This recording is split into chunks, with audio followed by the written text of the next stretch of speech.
Hello everybody, my name is Santiago CC Castillo. This is my Project 1 for Probability and Statistics Math 32 class for Fall 2020 semester. And what my Project 1 is going to be about is the normal distribution for continuous and discrete variables. So before I get into the actual topic, I want to talk about three things: random variables, discrete variables, and continuous variables. So what is a random variable? A random variable is not what we see traditionally in algebra class, so where your y equals x plus 6, where you can actually solve for your x. A random variable in statistics is actually associated with a random process, like when you flip a coin. You can actually end up with heads, or you can end up with tails. It can take a number of values and not just one. So if you have a sense of idea that that is what a random variable is.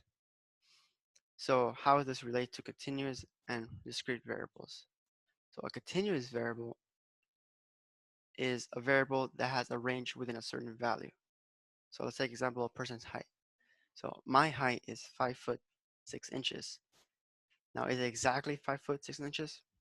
No, it's probably 5 foot 6 inches with some centimeters and millimeters attached to it. And it keeps going. And what is my weight? I weigh 125 pounds. Not exactly 125 pounds, probably 125.43568286 7, and it keeps going. And this can also be applied to a time in a race, how far two cities are apart from each other, the temperature of a city, etc, etc. So a continuous variable has a range, but a discrete variable only has a certain value. So let's take example when you roll dice. When you roll dice, you can either get 1, 2, 3, 4, 5, or 6. You can't get anything else. You can't get 1.5 from a dice since that value does not exist. Or when you have 10 customers at a store, you can't have 10.5 customers. You can only have 10, 11, or 9. And you can't have anything in between. So it's a certain value. You can't have anything else. So do you apply continuous and discrete to normal distribution? Well, first, what is a normal distribution? So normal distribution is what you see on the right hand side of the picture. You see something that represents a bell curve, where in the middle you have your mean and medium, and to the left, to the right, is one standard deviation. The x-axis often represents what your data set is, so the height of average adult males, for example, or the average number of customers in a store, how fast adult males run a race, how fast adult females run a race, and etc. And the left-hand side, or the y-axis, actually represents something called the probability density function. And that's something I'm going to talk about in the next slide a bit more in detail.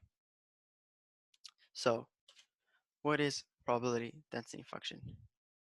So, a probability density function is something that can be visualized in the on the right bottom hand side picture. So you see a lot of histograms, and then you see something that says density on the y-axis. So it's a way of actually getting the data and putting them in then certain values in the graph. So why is this helpful? It's helpful because then you can actually integrate and find the probabilities associated with these certain values. So you can actually integrate from s of f of x dx. Now, there are assumptions associated with this, and one of the assumptions is f of x, our function, is positive everywhere, so that f of x is greater than 0, and that's an assumption that has to be true since we can't have negative probability.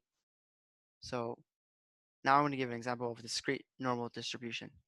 So what is a discrete normal distribution? It's a normal distribution, but with discrete variables attached to it. So now I'm going to give an example and two ways of solving it. One's going to be an online website that I use, and also using calculus as second way. First, I'm going to do online website, then calculus. So we have that you know that the average number of customers a single day at a restaurant is 50. Some days you have more, some days you have less. The standard deviation of customers in a day is 5. So what is the probability that the number of customers is going to be more than 65? What is the probability that the number of customers is going to be between 45 and 70? So using this link, we're going to solve this, and then using calculus, we're going to solve it as well. So this is what you initially see from the website. You see area, mean, standard deviation, above, below, etc. So we're going to plug in our values. Mean is 50, standard deviation is 5, and we're going to be above 65. And when we plug those all in, we're going to end up with a probability of 0.13% or 0.0013.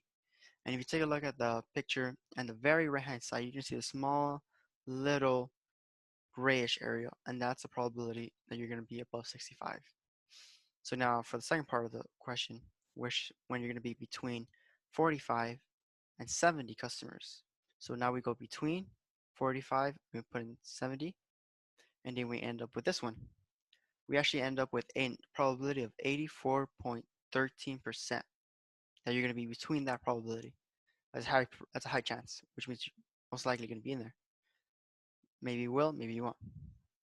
So now let's find the other way of doing this, which is using calculus. So this is the equation you use if you want to solve it using calculus. You're given your limits of integration. It's going to be e to the negative x minus your mean, parentheses, squared, all over 2 times your standard deviation squared, divided by standard deviation times the square root of 2 pi.